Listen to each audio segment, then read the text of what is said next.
Okay guys, so we're just approaching the Lerderderg State Park. Really good tracks in here, great four-wheel driving, bloody steep hills. I've bushwalked a lot of this and there's insanely steep hills in here. But I'm just having a look at the map here. This quarry here, we'll make our way there. Now on the clock, it's 9,970k I've done on the DR650 so far, Boris. So that's what it's all about today, the 10,000 kilometre review. So I'm going to go out to that quarry and we'll do the review. Alright, I'll bring you back once we're a bit closer in. And this is a great view from here.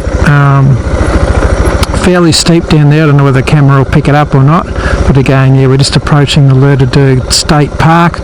I'll bring you guys in here another day and review this state park, but today it's all about the 10,000k review on Boris. Alrighty, let's go. Anyway, it's fairly steep down here. What a great view.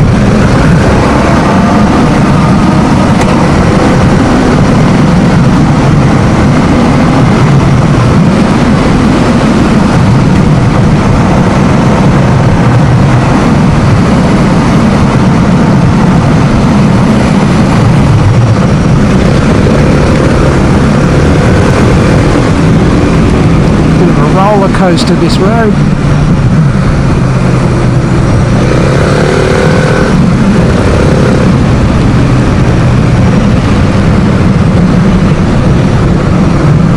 Yeah, I was out here doing a little bit of four-wheel driving and geocaching the other day with my wife, and we saw this quarry that I hadn't seen before. So I haven't really been on this side of the Lerderderg a lot. This is the eastern side. Backish marshes to the south of us here. I've got the Relive app running, so that'll show you where I am. So yeah, this is a pretty cool place, the Lerderderg, close to Melbourne. Not sure the distance, probably 30 or 40k. Double check that.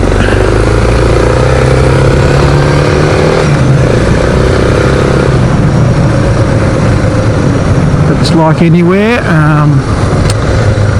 You can find some fairly easy tracks in here, and you can find some insane stuff.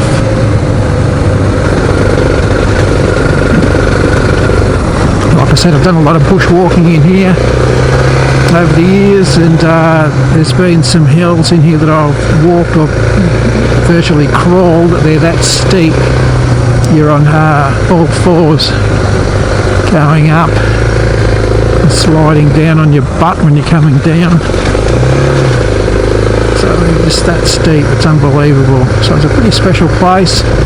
Some of the remote areas in here, not many people go to.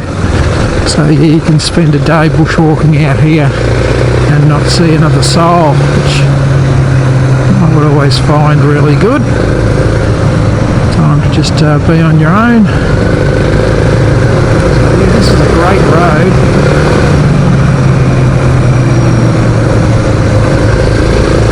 Nice and easy.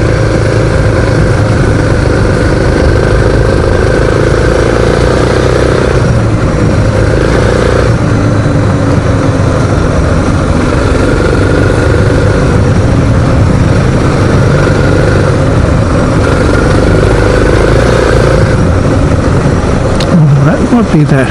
This is where the quarry might be, I think. Yeah. Yes, this is it. Might have to turn around. Or can I get to it from here?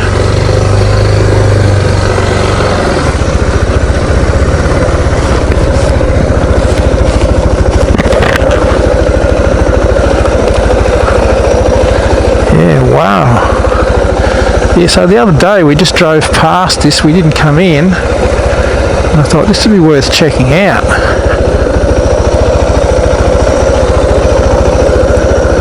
So yeah, they've cut a fair bit into that rock there. Looking from Google Earth, there seems to be tracks around it. So I'll just have a little bit of explore, but like I say, it's more about having a talk about the DR650 after 10,000k.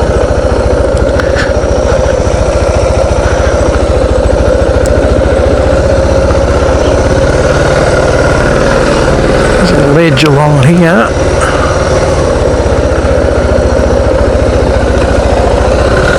Looks like people might have camped here. But yeah, look, you can go down there. Cool.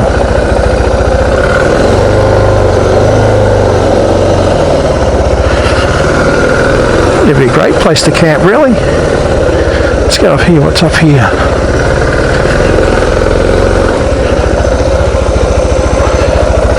Yeah, let's have a look.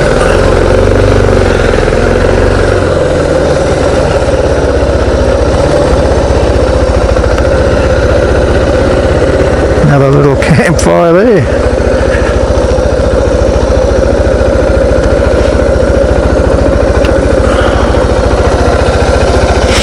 Yeah, fantastic.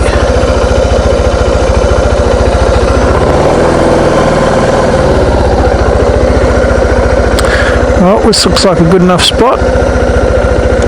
Hey everyone, I'm out here at the Lerderderg State Park. I'm going to do a review on the 2020 Tanami edition Suzuki DR650. I've had this bike 11 months now. I've done almost 10,000 kilometers, so let's get into it. Okay, I'll just quickly do a bit of a walk around, give you a quick look at the bike, and then I'll start talking about the modifications that I've done to this bike. There's not many things that I've added, so we'll just get around on this side, which is favouring the sun. So I'll go up into the handlebars first. We'll start there. So the Tanami edition, let's talk about the Tanami edition. The Tanami edition comes with the 20 litre Acerbis tank, the Suzuki bash plate, the bark buster guards, MT21 tyres as well. Oh yeah, I know what else. Stickers, Tanami edition stickers. Now this makes me laugh. Now I have spent some time in the Northern Territory working.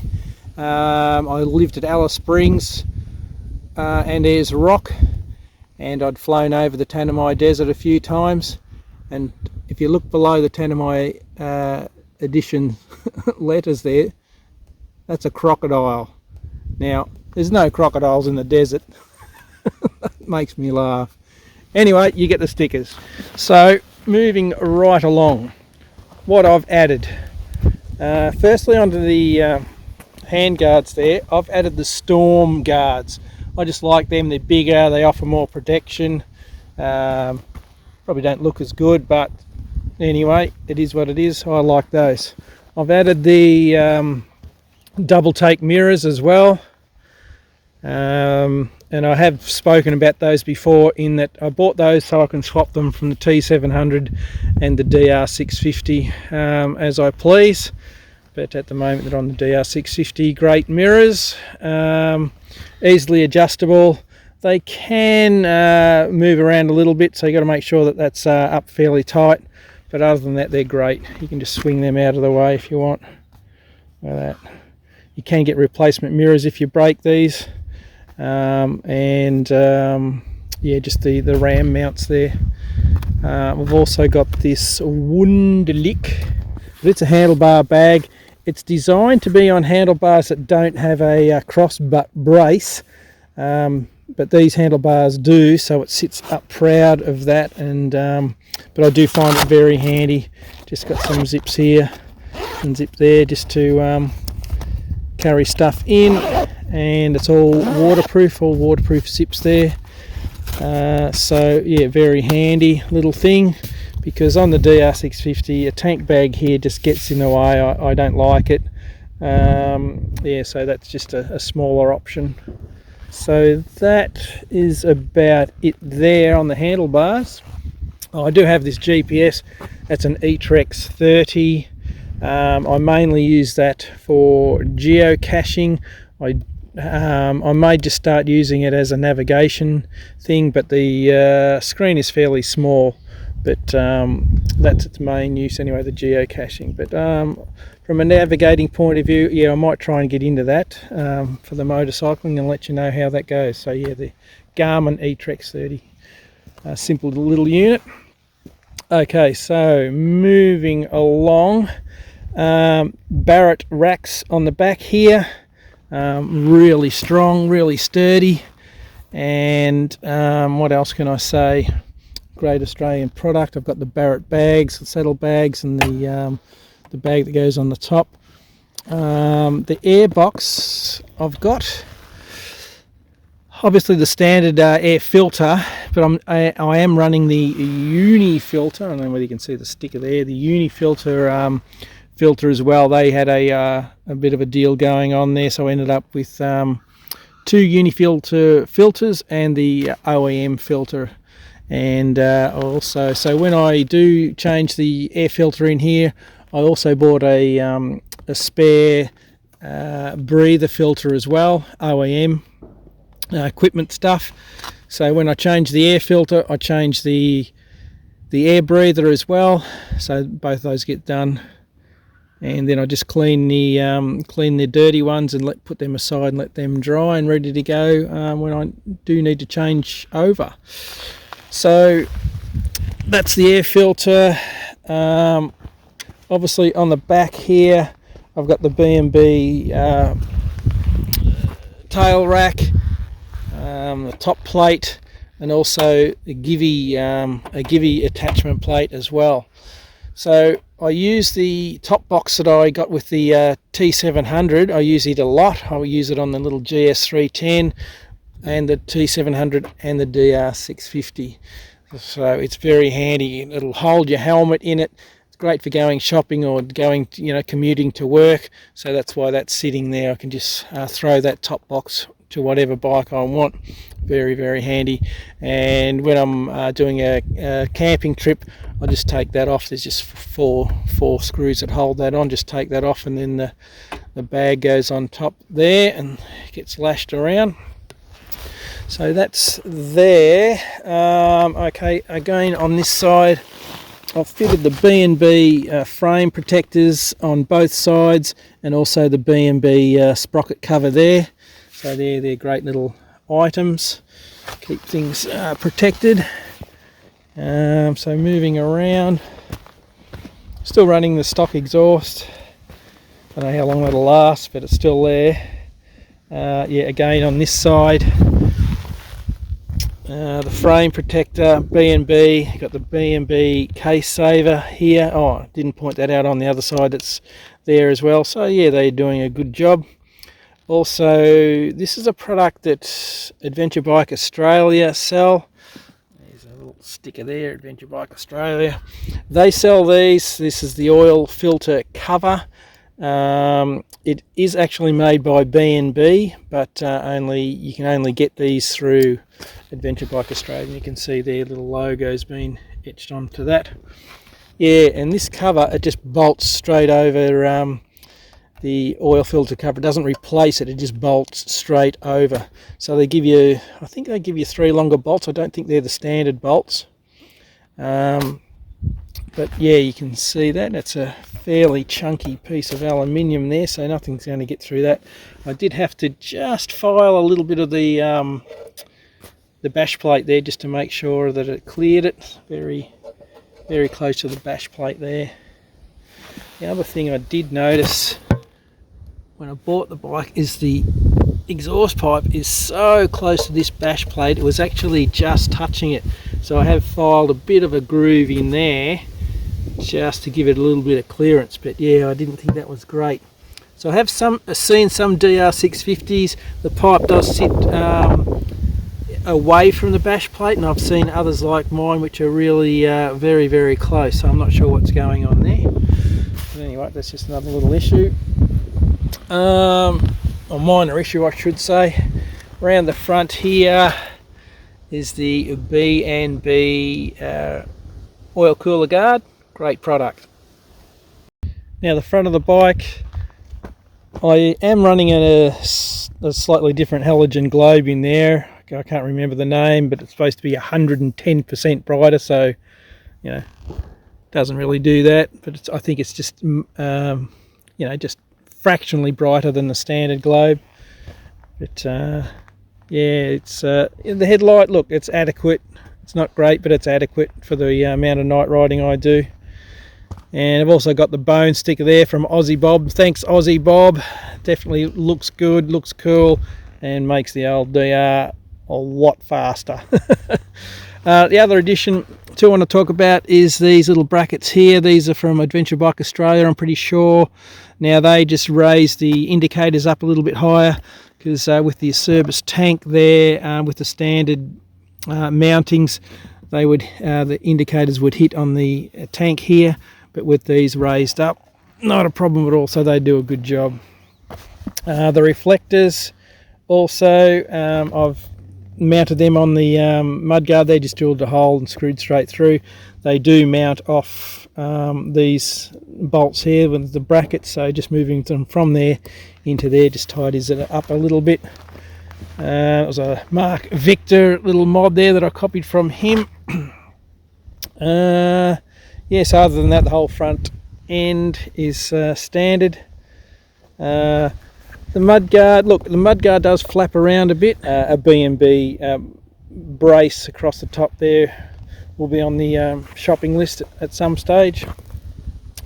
Now let's talk about the bike. Let's go with the seat first. Now, you know, everyone says the seat is way too hard, it's not comfortable at all. Well, look, I've had this, you know, basically 12 months now. Still got the standard seat on it. When I'm off-road, I have no issue with the standard seat. It is fine, it works really well. On the road, yeah, look, it does get hard after a while. I just move my butt up and back just to sort of stretch out, and I deal with it that way. But yeah, another seat I think is definitely on the cards, particularly on those long road trips when you're doing the big Ks. It'll just be so much better. And when I rode Mark's bike from Biker Bits, the first thing I noticed was the seat and how comfy. He's got a Sargent seat on his, so I'm definitely going to get one of those at some stage. But like I said, I've had that 12 months, find it off-road is fine, no problems at all. And yep, you can put up with it if you want to. The suspension, let's have a talk about the suspension.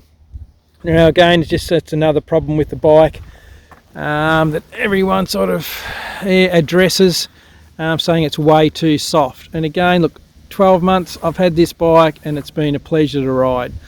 It's not until you get into sand or you know, big jumps and things like that, or whoops, that yeah, you really notice how soft the suspension is. So again, it depends on what sort of riding you're doing, is whether you want to upgrade the suspension. I think if I was doing a lot of sand riding, yeah, definitely, because it's just so soft the front end, it just dives in, digs in, and it's a lot harder to ride in the sand with the stock suspension. So that's just something that I may address down the track as well. But like I say, I haven't been punching the suspension through at all with my style of riding. I generally just cruise around. I'm not going bloody crazy fast. So in its stock form like that, it served me well. But if you want to ride these things harder and faster, yeah, I think a suspension upgrade would be on the list. What else can I say about this beast? Other than it's a great bike. I love it. It's just old school, easy to work on, and you know, I class it as, I would put it in the 60% dirt and 40% road category. Not much more than that. If you want to go any more dirt than that percentage, I'll be looking at the DRZ 400. DRZ in my eyes is, you know, at least 80% dirt, 20% road. So depending on your style of riding, again, I would consider yeah, the DRZ400 as an option to the DR650. Now the other thing I want to talk about is the ergonomics of this thing. I find for someone like me, I'm not tall, it's okay, but you look at the foot pegs here, they're fairly high up, or they can be lowered, put it that way, and they're on these rubber mounts. Now again, you don't really notice it when you're riding, but you know, that's in my eyes not perfect. There's a lot of flex there. So lowered pegs I think will definitely help, so that's on the list of things. So when you're standing on the pegs, you are, or even myself being smaller, yeah, it's not ideal. So bar risers, lowered pegs, and maybe some higher handlebars will fix that issue. So it's just one of those things on personal preference. Look, the bike also can be lowered if you want to. You can. There's a lowering link at the back. You can just drop the forks in, and there is a shorter side stand that Suzuki sell as well if you need to lower the bike if you're really short. So that's always a good option. I find with the soft suspension, I can sit on the bike and flat foot this thing. So with the soft suspension, it just sags a fair bit, so I can flat foot it. Yeah. The 20 litre tank is great. Like I said, you can get 400k out of that tank, which is really good.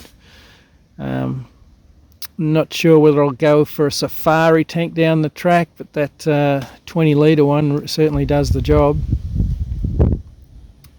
What else can I talk about? Okay, maintenance. The owner's manual says change the oil every 6,000k. I've been doing it every 3,000k, so I did it at 1,000k with the first service, and then I did it at 3,000 and 6,000 and 9,000 again at 12,000. So that's what I've been using. It's the Motul oil 5100T, something like that. I might put a picture up of that, but that's what the dealer recommended, so that's what I've been using, and changing the oil filter as well. So apart from that, that's really the only maintenance I've done. I'm still running the standard gearing and chain. I got 6,000k out of the death wings that come with the Bridgestone, what are they, trail wings or something. So I got 6,000k out of those. Then I put the MT21s on that come with the Tanami pack. So yeah, that front tyre's done 4,000k now, and that rear one there I just replaced the other day because we did a ride up in the desert. But that rear one had done, yeah, like I say, nearly 4,000, and it was, yeah, fairly worn. So that's virtually brand new. It's only done about 100k, that rear tyre on it now. I'll give you a look at this is the MT21, done 4,000k. That's still pretty good. Still got a bit of life in that. The rear tyre that I've got, the standard tyre that they give you, the MT21, is the Perelli MT21. It's 120 by 90. The bike shop that I got this done at only had the 130 by 90, so it's slightly wider, but yeah, they're a good tyre. Look at that. So anyway, if I get 4,000 out of that, I'll be pretty happy. Well, I think that's about all, guys. As far as my review goes, my thoughts, like I say, I'm very happy with it. It's a very good all-rounder. I can commute to work to it, I can ride around in the city on it, I can do big miles on it, I can go camping on it. It really is a dual sport bike. Yeah, I think it weighs, what, about 166 kilos wet, probably a little bit more with the 20 litre tank. So yeah, it's not the lightest bike out there, but as far as you know, dual sport, dual purpose, the one bike does all, absolutely fantastic. Yeah, just lastly, I can mention also its speed. It will sit on, you know, 100 kilometers an hour, 110 all day long with ease. So It'd be nice to have a 6-speed gearbox in this thing, but the 5-speed does really well. So travelling highways, you just sit on those sort of speeds all day long. Yeah, so like I say, as far as a dual purpose bike, simple, old school, and relatively cheap. You know, I paid, I think these are around about $9,500 Australian, these bikes are. So, you know, that's pretty good. You can buy 2 of these for the price of one T700. So these will serve you well. So all this depends on what sort of riding you want to do. I find this bike being a lot lighter than the T700 is a much more joy to ride in the bush. Going off-road, I can handle it a lot better than the T700. I feel really comfortable on this bike. So from that point of view, it's been great. You know, the T700, man, awesome bike. I'll talk about that in another video. But comparing this with the T700, yeah, I much prefer to ride this off-road. I've got a lot more control over it. It's a lot lighter. I can touch the ground easier. So there are a few of the things that I enjoy about the DR650, particularly over the T700. So yeah, the T700 is fairly, it's just over 200 kilos in weight, very top heavy, but you know, it does have its many pluses as well. Very, very nice bike. But yeah, now having ridden the DRZ 400 recently, yeah, look, if you really want a dirt bike, you know, a dual purpose dirt bike, with, you know, not a lot of road riding, I would go with the DRZ 400. But if you want more of a dual purpose bike, the DR650 ticks most of the boxes. And lastly, one of the things I do like about this bike is it's air cooled. It's not water cooled. You don't have to worry about radiators or over temping things. This is just air cooled with the oil cooler there. So you can just run this all day long, whatever weather, and doesn't matter how hot it is, this thing will just keep going. Oh, one other addition I forgot about is the Omni Cruise. Great little invention. So just by flipping that there like that, it will hold the throttle in place, so you can have a bit of a rest on your right hand, and you can just simply twist that out of the way. So yeah, so again, that will lock it in place, give you a rest, and then simply it'll just slip and away you go. Handy little device. Bike Bits Australia from Mark. Get on them. Okay, well, that's the finish of the video. I hope you've enjoyed that. Just my comments and thoughts on the bike. What can I say? I do love the DR650. It suits me down to the ground, does everything I want it to do. And look, please leave your comments and any questions. I'm more than happy to answer those. So yeah, thanks for coming along. Hope you enjoyed the video, and I'll catch you next time.